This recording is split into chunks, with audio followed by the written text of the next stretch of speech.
નમસ્કાર વિદ્યાર્થી મિત્રો, આપણે વર્ગ અને વર્ગમૂળમાં સ્વાધ્યાય 6.2 જોયા પછી આપણે વર્ગમૂળ વિશે આપણે આગળ અભ્યાસ કરવાનો છે. તો એની અલગ અલગ રીતો છે એ આપણે અહીં જોવાની છે. તો સૌપ્રથમ નંબર 1 વર્ગમૂળ શોધવાની રીતો. નંબર 2 પુનરાવર્તિત બાદબાકીની રીત. નંબર 3 અવિભાજ્ય અવયવની રીત. નંબર 4 નાનામાં નાની કઈ સંખ્યા વડે ગુણવાથી પૂર્ણ વર્ગ બનશે. તો વિદ્યાર્થી મિત્રો, અહીં આપણે 4 અલગ અલગ રીતોથી વર્ગમૂળ શોધવાનું રહેશે. હવે આપણે નંબર 1 સૌ પ્રથમ વર્ગમૂળ કેવી રીતે શોધીશું એ અહીં આપણે જોવાનું છે. તો અહીં આપણને અલગ અલગ પરિસ્થિતિ આપેલી હશે, એ પરિસ્થિતિ પ્રમાણે આપણે વર્ગમૂળ કેવી રીતે શોધવું એ જોવાનું છે. તો સૌ પ્રથમ એ છે, એમાં જો એક ચોરસનું ક્ષેત્રફળ 144 સેન્ટીમીટર સ્ક્વેર હોય તો તે ચોરસની બાજુનું માપ કેટલું હોય. તો અહીં ચોરસ આપેલું છે, એનું ક્ષેત્રફળ 144 સેન્ટીમીટર સ્ક્વેર આપેલું છે. તો વિદ્યાર્થી મિત્રો, તમને ખબર જ છે કે ચોરસનું ક્ષેત્રફળ કેટલું થાય. તો ચોરસનું ક્ષેત્રફળ બરાબર બાજુનો વર્ગ. તો આપણને ખ્યાલ છે ચોરસ ચારે બાજુ એનું ક્ષેત્રફળ આપણે એની બાજુ સરખી હોય તો આપણે ક્ષેત્રફળ પ્રમાણે આપણે શોધી શકીએ છીએ. જો આપણે ચોરસની બાજુની લંબાઈ એ ધારીએ તો આપણે એની બાજુ છે એને આપણે એ રીતે ધારી લે છે. હવે ચોરસનું ક્ષેત્રફળ 144 આપ્યું છે, તો એની જગ્યાએ આપણે 144 મૂક્યા બરાબર બાજુનો વર્ગ એટલે એનો વર્ગ. તો આમ એની કિંમત આપણે શોધવા માટે આપણે એવી સંખ્યા શોધવી પડે કે જેનો વર્ગ 144 મળે. તો આપણે એવી સંખ્યા અહીં શોધવાની છે કે એનો વર્ગ 144 મળે છે. તો હવે પરિસ્થિતિ બીની આપણે જોવાની છે. તો બી પરિસ્થિતિ છે કે આકૃતિ અહીં આપેલી છે 6.1, એમાં 8 સેન્ટીમીટર બાજુવાળા ચોરસના વિકર્ણની લંબાઈ શું હશે. હવે અહીંયા 8 સેન્ટીમીટર બાજુ આપેલી છે, તો આપણને ખ્યાલ છે ચોરસની બધી બાજુના માપ કેવા હોય, એક સરખા. તો બધી બાજુના માપ આપણે 8 સેન્ટીમીટર અહીં આપેલા છે અને એના વિકર્ણની લંબાઈ શોધવાની છે. તો આપણને તમે બધા ભણી ગયા છો આગળના સ્ટાન્ડર્ડમાં કે પાયથાગોરસના પ્રમેયથી આપણે માપ આપણે શોધી શકીએ છીએ. તો અહીં સૌ પ્રથમ આપણે અહીં ચોરસ આપેલું છે, એના 2 ભાગ પાડેલા છે એટલે કે એસી વિકર્ણ છે, એમાં બી કાટખૂણું આપેલું છે. તો આપણે ABC એટલે કે પાયથાગોરસનો પ્રમેયનો ઉપયોગ કરીને આપણે શોધવાનું છે. તો આપણે 2 બાજુનો વર્ગ બરાબર એની સામેની બાજુનો વર્ગનો સરવાળો થાય છે. તો એ પાયથાગોરસનો પ્રમેય છે. તો અહીં જુઓ, AB² + BC² બરાબર AC². અહીં AB બાજુ આપણને 8 આપેલી છે એટલે કે 8નો વર્ગ પ્લસ BC બાજુ એ પણ 8 છે એટલે કે 8નો વર્ગ બરાબર ACનો વર્ગ. તો AC આપણે વિકર્ણ છે એ શોધવાનું છે. તો 8નો વર્ગ અહીં 64 થાય, 64 + 64 બરાબર AC વર્ગ. તો આપણે 64 + 64 એટલે કે 128 મળે એટલે કે AC² બરાબર 128. પરંતુ અહીં તમને લાગશે કે 128નું આપણે વર્ગમૂળ કાઢવાનું છે. તો આપણે અહીં ACની કિંમત તો જ મળે જો આપણે શોધી કાઢીએ કે 128 એ કઈ સંખ્યાનો વર્ગ છે. જો આપણને ખ્યાલ હોય 128નું વર્ગ કયો છે તો આપણે ACની કિંમત આપણે શોધી શકીએ છીએ. તો હવે એ પ્રમાણે આપણે ત્રીજી શરત આપણે અહીં જોઈએ છીએ. C કાટકોણ ત્રિકોણમાં કર્ણ અને કોઈ એક બાજુની લંબાઈ અનુક્રમે 5 સેન્ટીમીટર અને 3 સેન્ટીમીટર છે. અહીં એક આકૃતિ આપેલી છે, એમાં એક બાજુની લંબાઈ એટલે કે 3 સેન્ટીમીટર આપેલી છે અને કોઈ અહીંયા વિકર્ણ આપેલું છે કર્ણની 5 સેન્ટીમીટર. તો આકૃતિ 6.2 છે. શું તમે ત્રીજી બાજુની લંબાઈ શોધી શકશો? અહીં આપણે કર્ણની લંબાઈ અને એક બાજુની આપી છે. હવે ત્રીજી બાજુની શોધવાની છે તો આપણે એને ધારી લીધા છે એટલે કે એને 1 સેન્ટીમીટર અહીં કહી દીધા છે. તો અહીં ધારો કે ત્રીજી બાજુની લંબાઈ 1 સેન્ટીમીટર છે. તો આપણે અહીં તમને ખ્યાલ છે કાટકોણ ત્રિકોણ છે અને પાયથાગોરસના પ્રમેયનો ઉપયોગ કરીને આપણે શોધવાનું છે.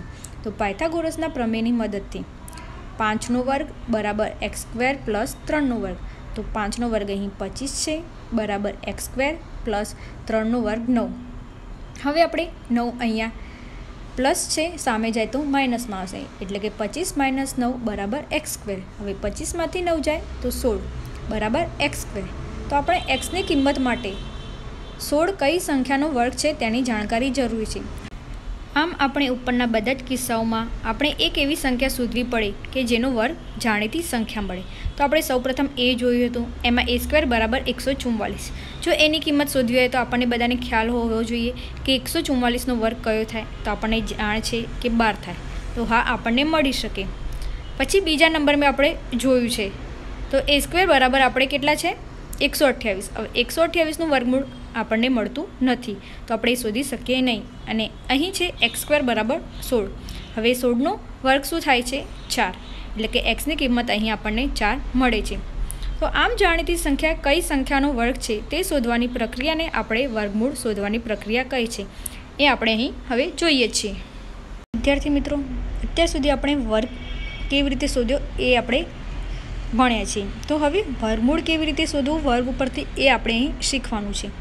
તો જેવી રીતે સરવાળાની ક્રિયા વિરુદ્ધ બાદબાકી છે, આપણને ખબર છે સરવાળાની વિરુદ્ધ ક્રિયા કેવી બાદબાકી, અને ગુણાકારની વિરુદ્ધ ક્રિયા ભાગાકાર છે. તેવી જ રીતે કોઈ સંખ્યાનું વર્ગમૂળ શોધવું હોય તો તે વર્ગ શોધવાની ક્રિયાની વિરુદ્ધ પ્રકારની ક્રિયા છે, એટલે કે વર્ગ અને વર્ગમૂળ એકબીજાની વિરુદ્ધ ક્રિયા છે. તો વર્ગ ઉપરથી વર્ગમૂળ અને વર્ગમૂળ ઉપરથી વર્ગ આપણે શોધી શકીએ છીએ. તો આપણે એ અહીં જોવાનું છે. તો સૌપ્રથમ 1નો વર્ગ આપણે 1 છે, તેથી 1નું વર્ગમૂળ આપણે 1 છે. હવે ધ્યાનથી અહીંયા આપણે જોવું પડશે. હવે 2નો વર્ગ આપણે 2 દુ 4, એટલે કે 4નું વર્ગમૂળ, એટલે કે 4 વર્ગ થયો અને એનું વર્ગમૂળ આપણે 2 છે. ખાસ ધ્યાન રાખવાનું, વર્ગ અને વર્ગમૂળમાં શું તફાવત. વર્ગમૂળ એટલે કે એનું મૂળ એટલે કે 2નો વર્ગ, એટલે કે 4 મળે, 4 વર્ગમૂળ થાય. હવે 3નો વર્ગ બરાબર 9, તેથી 9નું વર્ગમૂળ આપણે 3 મળે છે, એટલે કે 3 વર્ગ થયો. તો હવે આપણે બીજી એક સંખ્યા જોવાની છે. જો કે 9નો વર્ગ બરાબર 81 અને -9નો વર્ગ બરાબર 81. તો આપણને ખ્યાલ છે 9નો વર્ગ 81 થાય અને -9 એટલે કે 9 9 81. આનો પણ ધન આવ્યો અને આનો પણ ધન આવ્યો. અહીંયા -9નો વર્ગ છે એટલે કે બેકી સંખ્યા છે, એટલે કે બંને 81 સરખા આવ્યા છે. તેથી આપણે કહી શકીએ કે 81નું વર્ગમૂળ -9 અને 9 મળે છે. હવે આપણે અહીં પ્રયત્ન કરો એમાં જોવાનું છે. તો જો 11નો વર્ગ 121, તો આપણે આગળ જોયું એ પ્રમાણે 121નું વર્ગમૂળ શું થાય, તો અહીં આપણે જવાબમાં 11 આવશે. નંબર 2, 14નો વર્ગ 196, તો 196નું વર્ગમૂળ, તો અહીં 196 વર્ગ છે અને એનું વર્ગમૂળ આપણે અહીં 14 મળે છે. તો અહીં આપણે ઉપર ભણ્યા એ પ્રમાણે અહીં વિચારવાનું છે, એની ચર્ચા કરી આપણે લખવાનું છે. તો આપણે એ અહીં જોઈ લઈએ. તો -1નો વર્ગ બરાબર 1. શું -1 1નું વર્ગમૂળ છે? હા છે. આપણે ઉપર જોયું એ પ્રમાણે 9નો વર્ગ અને -9નો વર્ગ. તો એ રીતે -2નો વર્ગ બરાબર 4. શું -2 એ 4નું વર્ગમૂળ છે? હા છે. હવે -9નો વર્ગ બરાબર 81. શું -9 એ 81નું વર્ગમૂળ છે? તો હા, -9 81નું વર્ગમૂળ છે. આપણે આગળ ચર્ચા કરીએ એ પ્રમાણે વર્ગમૂળ કેવી રીતે શોધી શકાય એની અહીંયા વાત કરી છે. તો આપણે સૌપ્રથમ આપણે એ જોઈએ. આગળ ચર્ચા કરીએ એ પ્રમાણે કોઈ પૂર્ણવર્ગ સંખ્યાનું વર્ગમૂળ 2 પૂર્ણાંક સંખ્યાઓ હોય છે, એટલે કે આપણે પૂર્ણવર્ગ સંખ્યાનું વર્ગમૂળ શોધવું હોય તો 2 પૂર્ણાંક સંખ્યાઓ હોય છે. પરંતુ આપણે આ પ્રકરણમાં ફક્ત પ્રાકૃતિક સંખ્યાનું ધન વર્ગમૂળ જ લઈશું, કારણ કે 2 પૂર્ણાંક સંખ્યાઓ એટલે કે ધન અને ઋણ. તો આપણે અહીં ફક્ત ધન સંખ્યાનું વર્ગમૂળ જ શોધવાનું છે. તો અહીં ધન વર્ગમૂળ આપણે શોધવું હોય તો એનો સંકેત આપેલો છે, તો વર્ગમૂળ સંકેતથી આપણે દર્શાવીશું. દાખલા તરીકે વર્ગમૂળ 4 છે તો આપણને અહીં 2 મળે છે, પરંતુ આપણે -2 નહીં લઈએ, કારણ કે આપણે ઉપર વાત કરી છે એ પ્રમાણે ધન વર્ગમૂળ જ શોધવાનું છે. એ રીતે વર્ગમૂળમાં 9 બરાબર 3, એ રીતે -3 નહીં લઈએ. તો એ નીચે વિધાન આપ્યા છે અને અનુમાન, એટલે કે કેવી રીતે આપણે વર્ગ અને વર્ગમૂળ શોધીએ છીએ એ આપ્યું છે. તો સૌપ્રથમ વિધાનમાં જોવાનું છે. 1નો વર્ગ બરાબર 1 છે ત્યારે અનુમાન વર્ગમૂળ 1 બરાબર 1. 2નો વર્ગ બરાબર 4, તો વર્ગમૂળમાં 4 બરાબર 2. તો તમે અહીંયા જોઈ શકો છો ઉલટ સુલટ આપણે કેવી રીતે વિધાન અને અનુમાન આપ્યું છે એ રીતે છે. તો આપણે સૌપ્રથમ બધા વિધાન જોઈ લઈએ. તો 1નો વર્ગ બરાબર 1, 2નો વર્ગ બરાબર 4, 3નો વર્ગ બરાબર 9, 4નો વર્ગ બરાબર 16, 5નો વર્ગ બરાબર 25, 6નો વર્ગ બરાબર 36, 7નો વર્ગ બરાબર 49, 8નો વર્ગ બરાબર 64, 9નો વર્ગ બરાબર 81, 10નો વર્ગ બરાબર 100. એ વર્ગ આપણે આગળ જોઈ ગયા છે. હવે આપણે વર્ગમૂળ એનું એટલે કે અનુમાન કેવી રીતે મળે છે એ અહીં જોવાનું છે. તો વર્ગમૂળમાં 1 બરાબર 1, વર્ગમૂળમાં જ્યારે 4 હોય ત્યારે આપણને 2 મળે છે. વર્ગમૂળમાં 9 હોય ત્યારે આપણને 3 મળે છે. વર્ગમૂળ 16 બરાબર 4, વર્ગમૂળ 25 બરાબર 5, વર્ગમૂળ 36 બરાબર 6, વર્ગમૂળ 49 બરાબર 7, વર્ગમૂળ 64 બરાબર 8, વર્ગમૂળ 81 બરાબર 9 ને વર્ગમૂળ 100 બરાબર 10. તો આ રીતે આપણે વર્ગ વિધાનમાં જોયો છે અને વર્ગમૂળ કેવી રીતે આપણને મળે છે એ અનુમાન ઉપરથી આપણે જાણ્યું છે. આપણે આગળ સામાન્ય રીતે વર્ગમૂળ કેવી રીતે શોધાય એ આપણે જોયું. હવે પુનરાવર્તિત બાદબાકીની મદદથી વર્ગમૂળ શોધવું, એટલે કે જ્યારે બાદબાકી કરવાની હોય અને પુનરાવર્તિત એટલે કે સંખ્યા કેવી રીતે પુનરાવર્તિત કરવી એ રીતે બાદબાકી કરીને વર્ગમૂળ શોધવું છે. તો એની અહીં એક સરળ રીત છે જે આપણે આગળ પણ ભણી ગયા છે. તો આપણે થોડી રિવાઇઝ કરી લઈએ. તો તમને યાદ છે ને કે પ્રથમ n એકી પ્રાકૃતિક સંખ્યાઓનો સરવાળો n² મળે? હા, આપણે આગળ પ્રાકૃતિક સંખ્યાનો સરવાળો n² મળે એ જોયું હતું. તેથી પ્રત્યેક પૂર્ણ વર્ગ સંખ્યાને 1થી શરૂ કરી ક્રમિક એકી સંખ્યાના સરવાળા સ્વરૂપે રજૂ કરી શકાય. આપણને ખ્યાલ છે આપણે ક્રમિક પ્રાકૃતિક સંખ્યા લઈએ તો 1થી શરૂ કરી એકી સંખ્યા બધાને ખ્યાલ છે 1, 3, 5, 7 એ રીતે આપણે સરવાળા સ્વરૂપે રજૂ કરતા હતા. પરંતુ અહીં આપણે બાદબાકીની મદદથી વર્ગમૂળ શોધવાનું છે.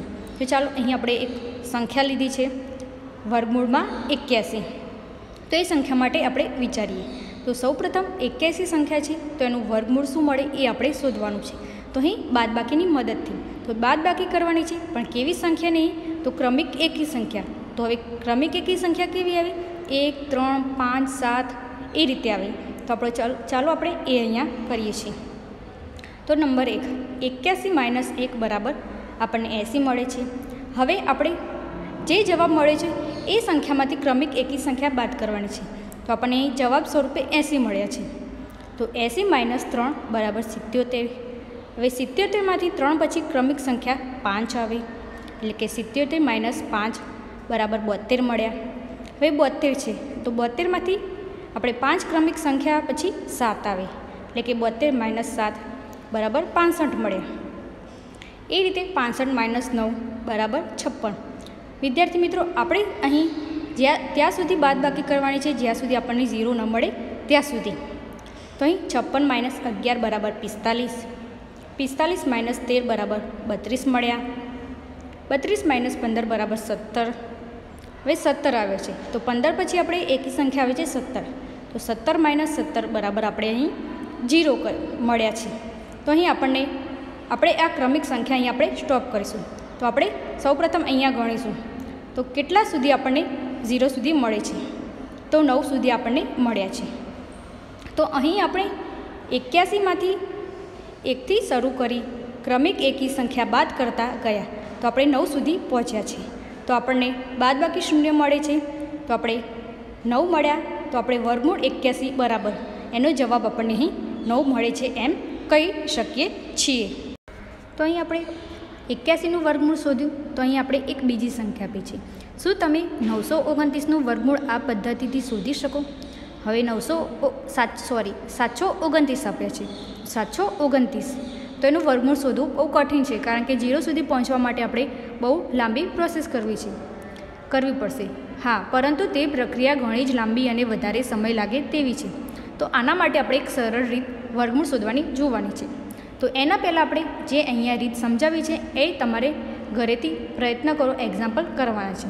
તો આપણે અહીં સમજાવીએ છીએ. તો 1થી શરૂ કરી ક્રમિક અયુગ્મ સંખ્યાની પુનરાવર્તિત બાદબાકી કરીને જણાવો કે નીચેની સંખ્યાઓ પૂર્ણવર્ગ છે કે નહીં. જો પૂર્ણવર્ગ હોય તો તેમનું વર્ગમૂળ શોધવું. તો આપણે ઉપર કર્યું એ પ્રમાણે અયુગ્મ એટલે કે એકી સંખ્યા 1થી ક્રમિક સ્ટાર્ટ કરવાની છે. તો સૌપ્રથમ 121 આપ્યા છે. તો 121માંથી આપણે 1 બાદ કરીએ એટલે કે 120. એ રીતે આપણે આગળ જ્યાં સુધી 0 ન મળે ત્યાં સુધી પ્રોસેસ કરવાની છે. તો આપણને પહેલાં તો ખ્યાલ હશે 121નું વર્ગમૂળ શું થાય? તો આપણને ખ્યાલ છે 11 થાય. તો આપણે 11 સુધી આપણને મળશે, એટલે કે 11 સ્ટેપ આપણે જવા પડશે. તો એનો જવાબ આપણે 11 આવશે. હવે 55 ઉપરથી તમને ખ્યાલ આવશે કે 55 પૂર્ણવર્ગ સંખ્યા છે કે નહીં. તો 55 પૂર્ણવર્ગ સંખ્યા નથી. હવે 36ની વાત કરીએ તો 36 પૂર્ણવર્ગ છે. હા, આપણને 36 એટલે કે 6નો વર્ગ એટલે કે 6 સ્ટેપ સુધી આપણે જઈશું તો આપણને એનું વર્ગમૂળ 6 મળશે. એ જ રીતે આપણે 49 તો 49 તે આપણે 49 માઇનસ 1 પછી 3 5 7 એ રીતે કરવાનું છે. તો એ આપણે 7 પગલાં સુધી એટલે કે 7 સ્ટેપ સુધી જશું તો આપણને અહીં જવાબમાં 7 મળશે. તો વિદ્યાર્થી મિત્રો, તમને પુનરાવર્તિત બાદબાકીની મદદથી વર્ગમૂળ શોધવું સહેલું પડ્યું હશે અને બહુ સરસ રીતે ખબર પડી હશે. તો હવે આપણે વર્ગમૂળ શોધવાની બીજી રીત અહીં જોઈએ. હવે આપણે વર્ગમૂળ બીજી રીતે શોધીશું, એટલે કે અવિભાજ્ય અવયવીકરણની મદદથી વર્ગમૂળ શોધવું. તો આપણે અહીં એ જોવાનું છે. તો નીચે સંખ્યા અને તેના વર્ગો આપેલા છે. તો એ વર્ગોને અવિભાજ્ય અવયવના ગુણાકાર તરીકે આપણે રજૂ કરેલા છે. તો આપણે અહીં ભેદ આપણે સ્પષ્ટ કરીએ. તો સૌપ્રથમ પહેલાં ખાનામાં સંખ્યાના અવિભાજ્ય અવયવો આપેલા છે અને બીજા ખાનામાં વર્ગના અવિભાજ્ય અવયવ આપે છે, એટલે કે સંખ્યા આપેલી છે અને વર્ગના અવયવ. તો સૌપ્રથમ 6 છે. તો આપણે 6 ખબર છે, 2 તરી 6 અને 6 એનો વર્ગ આપણને ખબર છે 36. તો 36 2 દુ 4, 4 તરી 12, 12 તરી 36. પછી 8 આપેલા છે. તો 8 2 ગુણ્યા 2, 2 ગુણ્યા 2 એટલે કે 8. 64 આપેલા છે, એટલે કે આપણે 2 છે આપણે 6 વખત ગુણાકાર કરીશું એટલે આપણને 64 મળશે. 12 આપ્યા છે એ રીતે, એટલે કે 2 દુ 4, 4 તરી 12. હવે 12નો વર્ગ 144 થશે, એટલે કે 144ને આપણે 2 દુ 4, 4 દુ 8, 8 દુ 16 એ રીતે આપણે અહીં 144 મળ્યા છે. હવે 15, 3 પંચા 15 અને 15નો વર્ગ 225 થાય, એટલે કે 225 બરાબર અહીં 3 ગુણ્યા 3 ગુણ્યા 5 ગુણ્યા 5 આપેલ છે. તો આપણે સૌપ્રથમ એનો ભેદ અહીં જોઈએ છીએ. તો 6 છે ત્યારે 2 એક વાર આપેલા છે અને 36 છે ત્યારે 2 2 વખત આપેલા છે. એ જ રીતે 3 એક વખત છે, જ્યારે 36માં 3 2 વખત છે, એટલે કે જ્યારે એનો વર્ગ કરીએ ત્યારે એની સંખ્યા 2 થઈ જાય છે, એટલે કે 2 વાર. 8 છે એ રીતે અહીંયા 8 આપણને 3 વખત આપે છે. જ્યારે 64 કરીશું ત્યારે આપણે ડબલ થઈ જશે, એટલે કે આપણે 6 વખત. એ રીતે 12, અહીં 12માં 2 2 વાર આપ્યા છે, જ્યારે 144માં અહીં 4 વખત છે. એ જ રીતે 12માં 3 એક વખત છે, તો 144માં 3. 15માં અહીં 3 એક વખત, જ્યારે 225માં 2 વખત. એ જ રીતે 5 એક વખત છે, ત્યારે 5 2 વખત. તો અહીં આપણે સ્પષ્ટ જોઈ શકીએ છીએ કે જ્યારે સંખ્યા 1 આપેલી હોય ત્યારે એનો વર્ગ કરીએ ત્યારે 2 2ની જોડીમાં આપણને અહીં મળે છે, એટલે કે 2 એક વખત આપેલા તો સામેની જોડ થવા માટે એ સંખ્યા ઉમેરાઈ જાય છે, એટલે કે અહીં આપણે વર્ગના અવિભાજ્ય અવયવ તરીકે આપણને 2 2ની જોડી અહીં મળેલ છે. તો આપણે વિદ્યાર્થી મિત્રો કોઈ આપણે સંખ્યાનો ઉપયોગ કરી વર્ગમૂળ આપણે શોધવાનું છે. તો અહીં આપણે 324 આપ્યા છે. તો સૌપ્રથમ અવયવની રીતે આપણે શોધવાનું છે. તો 324 અહીંયા આપણે સાઈડમાં આપેલું છે. તો સૌપ્રથમ આપણે 324 છે તો 4 બેકી સંખ્યા છે, તો આપણે એને 2 વડે ભાગીશું. તો 2 વડે 324ને ભાગીશું તો આપણે 162 મળશે. 162ને ફરી આપણે 2 વડે ભાગીશું તો 81 મળશે. હવે 81 છે તો આપણને ખબર પડી જાય કે એકી સંખ્યા છે, તો આપણે 2 વડે ભાગી શકીશું નહીં, તો આપણે એને 3 વડે ભાગીએ, એટલે કે 27 તરી 81. પછી 27 તો આપણે 9 તરી 27. હવે 9ને 3 તરી 9 અને છેલ્લે 3 એકા 3. તો હવે આપણે અવયવ પાડ્યા છે એમાં આપણે જોવાનું છે કે શું 2 2ની જોડ મળે છે કે નહીં. તો આપણે અહીં જોઈ શકીએ છીએ 2 2 વખત આપેલા છે, પછી 3 એ 4 વખત છે, એટલે કે 2 2ની જોડીમાં 3ની એક જોડ બને અને બીજા 3ની એક જોડ. તો આપણે નીચે લખી શકીએ 324 બરાબર 2 ગુણ્યા 2 ગુણ્યા 3 ગુણ્યા 3 ગુણ્યા 3 ગુણ્યા 3. તો આપણે એ રીતે આપણે જોડમાં મળ્યા છે. તો અવિભાજ્ય અવયવની જોડ બનાવતા તો આપણે એની જોડ બનાવવાની છે. તો 324 બરાબર 2 ગુણ્યા 2 એક જોડ બની, 3 ગુણ્યા 3 એક જોડ બની અને 3 ગુણ્યા 3. તો આપણે 2 ગુણ્યા 2 છે 2 વખત છે, તો આપણે એ રીતે દર્શાવી શકીએ ને કે 2નો વર્ગ ગુણ્યા 3 2 વખત છે તો 3નો વર્ગ ગુણ્યા 3 2 વખત તો 3નો વર્ગ. હવે બધાનો વર્ગ સરખો છે તો આપણે એને કૌંસમાં દર્શાવી શકીએ છીએ, એટલે કે 2 ગુણ્યા 3 ગુણ્યા 3નો વર્ગ. તો તેથી આપણે વર્ગમૂળ 324 કેટલું મળે, તો હવે વર્ગ આપણે અહીં વર્ગમૂળ શોધવાનું છે અને અહીં સામે વર્ગ આપેલો છે. તો અહીં વર્ગમૂળ શોધવા માટે સામે વર્ગ આપણે નીકળી જાય. તો આપણે 2 × 3 × 3 મળશે. તો આ બધાનો શું કરવાનો છે? ગુણાકાર. તો 2 તરી 6, 6 તરી 18. તો આપણને બહુ સરળ રીતે વર્ગમૂળ 324નું આપણને 18 આપણે અહીં મળી ગયું છે. આગળ આપણે 324નું વર્ગમૂળ શોધ્યું. એ જ રીતે આપણે 256નું વર્ગમૂળ શોધવાનું છે. તો 256નું અવિભાજ્ય અવયવ સૌ પ્રથમ તો આપણે એના પાડવાના છે. તો 256 અહીં આપણે સાઈડમાં આપેલું છે, એના અવયવ પાડ્યા છે. તો સૌ પ્રથમ તો 256 એટલે કે બેકી સંખ્યા છે 6 એકમનો. તો આપણે એને 2 વડે ભાગીશું. 256ને 2 વડે ભાગીશું એટલે કે 128 મળશે. ફરી 128ને 2 વડે ભાગીશું તો 64 મળશે. 64ને 2 વડે ભાગીશું તો 32 મળશે. 32ને 2 વડે ભાગીશું તો 16 મળશે. 16ને 2 વડે ભાગીશું તો 8 મળશે. 8ને 2 વડે ભાગીશું તો 4 મળશે. 4ને 2 વડે ભાગીશું તો 2 મળશે. તો છેલ્લે 2 છે તો 2 એકા 2. આપણે સૌ પ્રથમ જોડ બનાવવાની છે. શું 256ની કેટલી વાર છે એ સૌ પ્રથમ તો આપણે જોવાનું છે. તો અહીંયા 2 આપણે 8 વખત છે. તો આપણે 256 બરાબર 2 × 2 એ રીતે 8 વખત આપણે અહીં લખ્યા છે. તો અવિભાજ્ય અવયવોની જોડી બનાવતા તો આપણે જોડી બનાવવાની છે સૌ પ્રથમ. તો 256 બરાબર પહેલી જોડ છે 2 × 2, 2 × 2, 2 × 2, 2 × 2. તો અહીં આપણને સ્પષ્ટ દેખાય છે. તો અહીં 2ની 4 જોડ બની છે. તો 2ની 4 જોડ બની છે તો આપણે એનો વર્ગ આપણે કરીને લખતા હતા. તો 2 × 2, 2 × 2 × 2 એનો વર્ગ કરીશું. અહીંયા વર્ગ આપેલો છે અને સામે વર્ગમૂળ છે. તો વર્ગમૂળ શોધવું હોય તો આપણે અહીંથી આપણે વર્ગ નીકળી જાય છે. તો વર્ગમૂળમાં 256 બરાબર 2 × 2 × 2 × 2 એટલે કે 2 દુ 4, 4 દુ 8, 8 દુ 16 બરાબર આપણે 256નું વર્ગમૂળ આપણે 16 મળે છે. તો વિદ્યાર્થી મિત્રો, આગળ આપણે જોયું એ પ્રમાણે પુનરાવર્તિત બાદબાકીની મદદથી આપણે બહુ મોટી સંખ્યાનો વર્ગ આપણે શોધી શકતા નહોતા. અહીં આપણે અવિભાજ્યની રીતે અવયવ પાડીને આપણે વર્ગમૂળ શોધી શકીએ છીએ. તો આ સંખ્યા લીધા પછી આપણે એક બીજી સંખ્યા અહીં જોવાની છે. શું 48 પૂર્ણવર્ગ સંખ્યા છે? તો એ આપણે જોવાની છે. જો પૂર્ણવર્ગ સંખ્યા હોય તો આપણે એ જોડમાં આપણને અવયવ પાડ્યા હોય એ મળે છે. તો આપણે અહીં જોઈએ 48. તો આપણે 48ના અવયવ પાડીએ. 2 દુ 4, 4 દુ 8, 8 દુ 16 અને 16 તરી 48. તો આપણને સ્પષ્ટ દેખાય છે 2ની 1 જોડ છે, 2ની 2 જોડ છે, પરંતુ 3ની જોડ નથી. તો આપણે એવું કહી શકીએ કે પૂર્ણવર્ગ સંખ્યા નથી. તો અહીં 48ના અવિભાજ્ય અવયવ જોડીમાં નથી. તેથી 48 એ પૂર્ણવર્ગ સંખ્યા નથી. હવે ધારો કે આપણે 48નો એવો નાનામાં નાનો ગુણક શોધવો છે. એટલે કે નાનામાં નાનો ગુણક એટલે કે જે જોડ સિવાય છે કે જેથી 48 પૂર્ણવર્ગ બને. તો આપણે શું કરીશું? હવે 48ને આપણે પૂર્ણવર્ગ સંખ્યા બનાવી છે. તો 2 2 તો આપણે જોડીમાં જ છે અને નાનામાં નાનો અવયવ એટલે કે 3 અહીં આપેલા છે. તો આપણે પૂર્ણવર્ગ બનાવવા કેવી રીતે કરશું એ અહીં જોવાનું છે. તો 48ના અવયવોની જોડી બનાવતા આપણે જોઈ શકીએ છીએ કે અવયવ 3 જોડીમાં નથી. એ આપણે વાત કરી એ પ્રમાણે.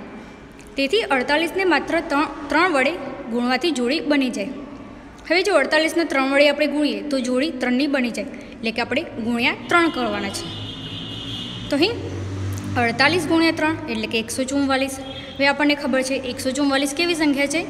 પૂર્ણવર્ગ. એટલે કે 144નું આપણે વર્ગમૂળ આપણે કાઢીએ તો આપણને શું મળે છે? 12 મળે છે. શું આપણે કહી શકીએ કે કઈ નાનામાં નાની સંખ્યા વડે 48ને ભાગવાથી મળતી સંખ્યા પૂર્ણવર્ગ મળે? જે રીતે આપણે 3 વડે ગુણવાથી આપણને પૂર્ણવર્ગ સંખ્યા મળી, તો નાનામાં નાની સંખ્યા અહીં કઈ લેવી પડે તો આપણને પૂર્ણવર્ગ મળે. તો એ સંખ્યા પણ 3 જ છે. હવે આપણે આગળ જોવાનું છે. 48ના અવિભાજ્ય અવયવમાં 3 એ જોડમાં નથી એ આપણને ખ્યાલ છે. તેથી જો આપણે 48ને 3 વડે ભાગીએ તો આપણને 48 ભાગ્યા 3 એટલે કે 16 મળ્યા. હવે 16 ઉપરથી આપણે સ્પષ્ટ દેખાય છે એના અવયવ પાડ્યા. એટલે કે 2 × 2, 2 × 2 એટલે કે 2 દુ 4, 4 દુ 8, 8 દુ 16. તો અહીં 2 2 જોડીમાં છે. તો આપણને સ્પષ્ટ દેખાય છે. તો આ પૂર્ણવર્ગ સંખ્યા છે. હવે 16 છે, 16 પણ પૂર્ણવર્ગ સંખ્યા છે. આમ 48ને 3 વડે ભાગવાથી મળતી સંખ્યા પણ પૂર્ણ વર્ગ છે.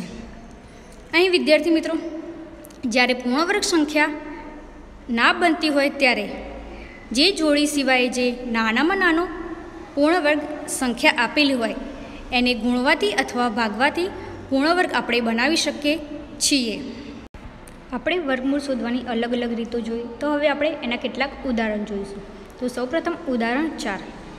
તો 6400 એટલે કે 64નું વર્ગમૂળ શોધવું. તો સૌપ્રથમ તો આપણે 6400 એટલે કે 6400 છે એના અવિભાજ્ય અવયવ પાડવાના છે. તો 6400 સૌપ્રથમ 2 0 આપેલા છે, તો આપણે એવી કહી શકીએ કે બેકી સંખ્યા છે, તેનો 2 વડે ભાગ ચાલશે. એટલે કે 6400નો 2 વડે ભાગ ચલાવીએ તો 3200, 3200ને 2 વડે ભાગીએ તો 1600, 1600ને 2 વડે ભાગીએ એટલે કે 800, 800ને 2 વડે ભાગીએ 400, 400ને 2 વડે ભાગીએ 200 મળ્યા, 200ને 2 વડે ભાગીએ 100 મળ્યા, 100ને 2 વડે ભાગીએ તો 50 મળ્યા, 50ને 2 વડે ભાગીએ તો 25 મળ્યા. હવે એમ 25 આવ્યા છે, તો આપણને એકમનો અંક 5 છે, એટલે કે એકી સંખ્યા છે, તો આપણે 2 વડે ભાગી શકીશું નહીં, તો આપણે એને 5 વડે ભાગીશું. એટલે કે પાયો પાયો 25 ને છેલ્લે 5 છે, એટલે કે 5 એકા 5. હવે આપણે અહીંયા જોવાનું છે કે શું આપણને અહીં જોડીમાં મળી છે. તો હા, એક આપણે પહેલી 2ની જોડ બની છે, પછી એટલે કે 2ની એવી આપણે 4 જોડ બની છે અને 5ની 1 જોડ. તો એ આપણે 6400 બરાબર 2 ગુણ્યા 2 1 જોડ બની, 2 ગુણ્યા 2 બીજી જોડ, 2 ગુણ્યા 2 ત્રીજી જોડ, 2 ગુણ્યા 2 ચોથી જોડ અને છેલ્લે 5 ગુણ્યા 5 1 જોડ મળી છે. તો સૌપ્રથમ આપણે એનો વર્ગ કરીને જોતા હતા, તો એનો વર્ગ આપણે કરીએ તો આપણે અહીં વર્ગમૂળ કાઢવું જોઈએ. તો 6400નું આપણે વર્ગમૂળ કાઢીએ તો 2 ગુણ્યા 2 ગુણ્યા 2 ગુણ્યા 2 ગુણ્યા 5. તો આ બધાનો ગુણાકાર કરવાથી આપણને 6400નું વર્ગમૂળ મળે છે. તો 2 દુ 4, 4 દુ 8, 8 દુ 16, 16 પંચા 80, એટલે કે 6400નું વર્ગમૂળ આપણને 80 મળે છે. ઉદાહરણ 5. શું 90 એ પૂર્ણવર્ગ સંખ્યા છે? એટલે સૌપ્રથમ તો આપણે એ જોવાનું છે પૂર્ણવર્ગ સંખ્યા છે એ આપણે જોવાનું છે. તે 90ના સૌપ્રથમ અવિભાજ્ય અવયવ પાડીશું. તો 90 છે તો એને 2 વડે ભાગીશું, તો 45 દુ 90. હવે 45 આપ્યા છે એટલે કે 5 એકમનો અંક, એકી સંખ્યા છે, તો સૌપ્રથમ આપણે 3 વડે ભાગ ચલાવીશું એટલે કે 15 તરી 45, પછી 3 પંચા 15 અને 5 આપેલા છે એટલે કે 5 એકા 5. તો આપણે જોઈ શકીએ કે અમે જોડ બને છે કે નથી બનતી એ જોવાનું છે. તો 90 બરાબર 2 ગુણ્યા 3 ગુણ્યા 3 ગુણ્યા 5. તો અહીં ફક્ત 3ની જોડ બને છે, 2 અને 5ની જોડ બનતી નથી. તો અહીં અવિભાજ્ય સંખ્યા 2 અને 5 જોડમાં નથી એ આપણે અહીં જોઈ શકીએ છીએ. જો કે બીજી રીતે જોઈએ તો 90માં માત્ર એક જ શૂન્ય છે, તેથી તે પૂર્ણવર્ગ સંખ્યા ન હોય. આપણે આગળ ભણ્યા એ રીતે જ્યારે 2 0 આપેલા હોય ત્યારે આપણે એવું કહી શકતા હતા કે પૂર્ણવર્ગ સંખ્યા છે, અને અહીં આપણે અવિભાજ્ય અવયવની રીતે પણ અહીં આપણે સાબિત કર્યું કે જોડમાં નથી મળ્યા, એટલે કે 90 એ પૂર્ણવર્ગ સંખ્યા નથી. હવે ઉદાહરણ 6. શું 2352 એ પૂર્ણવર્ગ છે? સૌપ્રથમ તો આપણને પૂછ્યું છે 2352 આપેલી છે એ પૂર્ણવર્ગ સંખ્યા છે? જો ના હોય તો કઈ નાનામાં નાની સંખ્યાને 2352 સાથે ગુણવાથી મળતી સંખ્યા પૂર્ણવર્ગ મળે? આ મળતી નવી સંખ્યાનું વર્ગમૂળ પણ શોધો.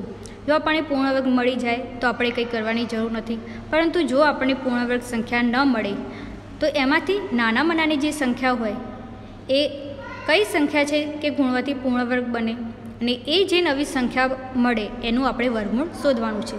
તો સૌ પ્રથમ તો આપણે 2352ના અવયવ પાડવાના છે. તો 2352 એટલે કે 2 બેકી સંખ્યા છે, તો એને 2 વડે ભાગવાથી 1176, 1176ને 2 વડે ભાગવાથી 588 મળે, 588ને 2 વડે ભાગવાથી 294 મળે, 294ને 2 વડે ભાગવાથી 147 મળે.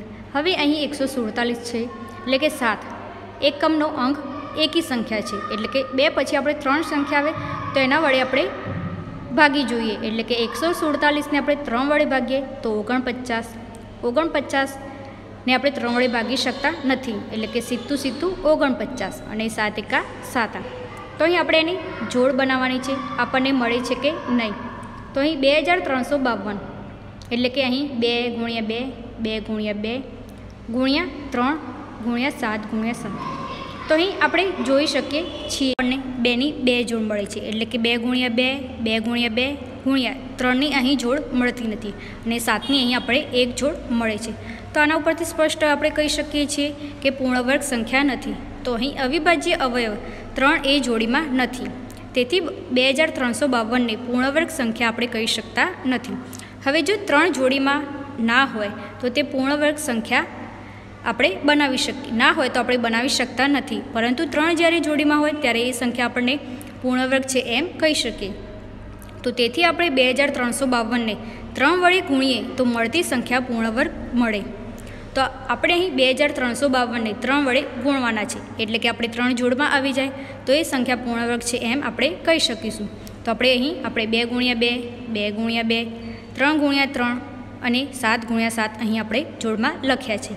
તો હવે દરેક અવિભાજ્ય સંખ્યા જોડીમાં છે, તેથી 2352 ગુણ્યા 3 બરાબર આપણને અહીં 7056 મળે છે.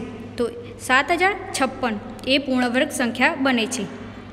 આમ 2352ને નાનામાં નાની સંખ્યા આપણે 3 વડે ગુણવાથી સંખ્યા પૂર્ણવર્ગ મળે છે તેમ કહી શકીએ છીએ. તો તેથી મળતી સંખ્યા 7056 છે.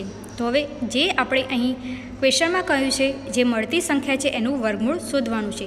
તો 7056. તો આપણે 7056નું વર્ગમૂળ આપણે એવી જોડીમાં છે, તો જોડીમાં છે આપણે એનો વર્ગ થશે, તો એ વર્ગ નીકળી જાય એટલે કે આપણે વર્ગમૂળ શોધી શકીશું. તો 2 ગુણ્યા 2 ગુણ્યા 3 ગુણ્યા 7, એટલે કે 2 દુ 4, 4 તરી 12 ને 12 સિત્તા 84. તો આપણે જે નવી સંખ્યા મળી છે 7056, એનું વર્ગમૂળ આપણને અહીં 84 મળે છે. હવે ઉદાહરણ 7.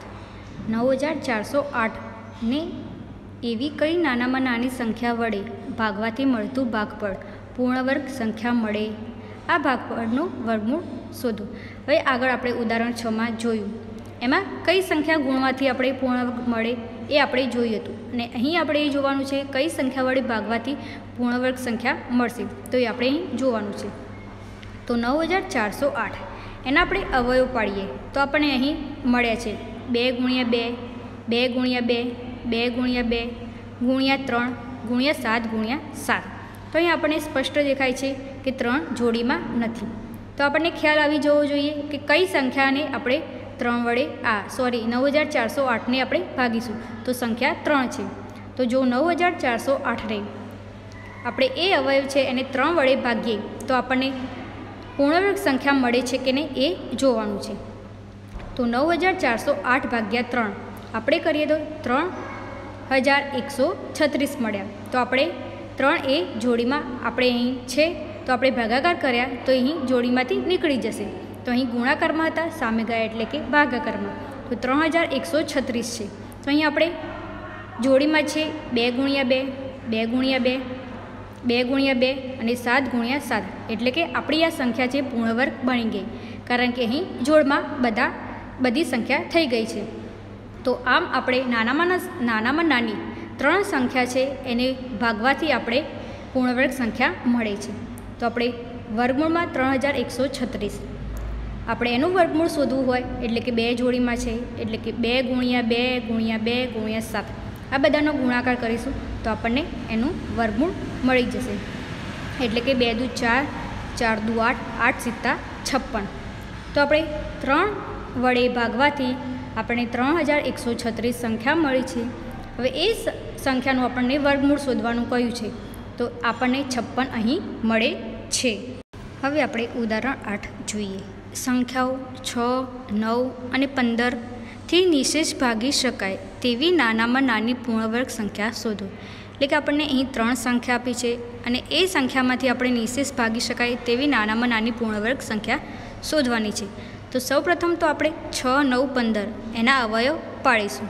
તો અહીં 6, 9, 15 અહીં સાથે આપેલા છે. તો સૌપ્રથમ તો આપણે 2 વડે ભાગ ચલાવીશું અને 2 વડે ભાગ ચલાવીશું તો જે સંખ્યાને આપણે ભાગી શકીશું તે લખીશું, બાકી બીજી સંખ્યા આપણે એમ જ મૂકીશું.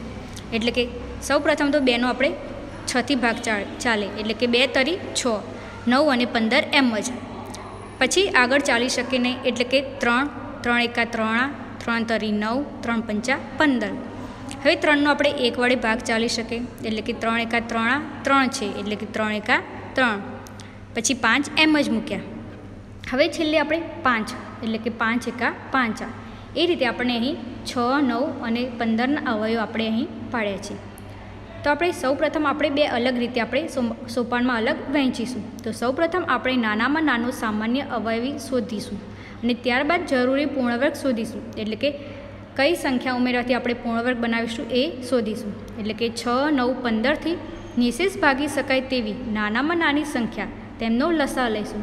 તો આપણે 6, 9, 15નો આપણે લસા લઈએ. આપણે અહીં સંખ્યા મળી છે 2 × 3 × 3 × 5 બરાબર. તો અહીં આપણને દેખાય છે કે 3 જોડમાં છે, જ્યારે 2 અને 5 જોડમાં નથી. તો સૌપ્રથમ તો એનો લસા લીધો આપણે. 2 તરી 6, 6 તરી 9, 9 પંચા 90, એટલે કે એ રીતે આપણે અહીં લીધા છે, એનો લસા લીધો છે. એટલે કે 90ના અવિભાજ્ય અવયવ 90 બરાબર આપણને અહીં 2 × 3 × 3 × 5 મળે છે. અહીં આપણે અવિભાજ્ય અવયવ 2 અને 5 જોડીમાં નથી એ આપણને સ્પષ્ટ દેખાય છે. તેથી 90 એ પૂર્ણવર્ગ સંખ્યા નથી. આગળ આપણે જોયું તો 90 પૂર્ણવર્ગ સંખ્યા નથી, પરંતુ અહીં આપણે અલગ રીતે અહીં આપેલ છે. તો પૂર્ણવર્ગ સંખ્યા મેળવવા માટે 90નો દરેક અવયવ જોડીમાં હોવો જરૂરી છે. હવે જોડીમાં દરેક અવયવ હોવો જરૂરી, એટલે કે 2 વડે અને 5 વડે આપણે ગુણવા જોઈએ. તો આપણે 2 અને 5ની જોડી બનાવવી પડશે. તેથી આપણે 90ને 2 × 5, એટલે કે 2 પંચા 10, એટલે કે 10 વડે ગુણીશું ત્યારે આપણને અવિભાજ્ય હવે એટલે કે નિશેષ ભાગી શકાય તેવો નાનામાં નાનો પૂર્ણવર્ગ સંખ્યા આપણને મળશે. તેથી અપેક્ષિત પૂર્ણવર્ગ સંખ્યા 90 × 10, એટલે કે આપણને અહીં 900 મળે છે. તો વિદ્યાર્થી મિત્રો, આઈ હોપ તમને અહીં મેં વર્ગમૂળ શોધવાની અલગ અલગ રીતો સમજાવી છે કે તમને ખ્યાલ આવી ગયો હશે. મારી ચેનલને લાઈક આપો, સબસ્ક્રાઈબ કરો. Thank you for watching my video.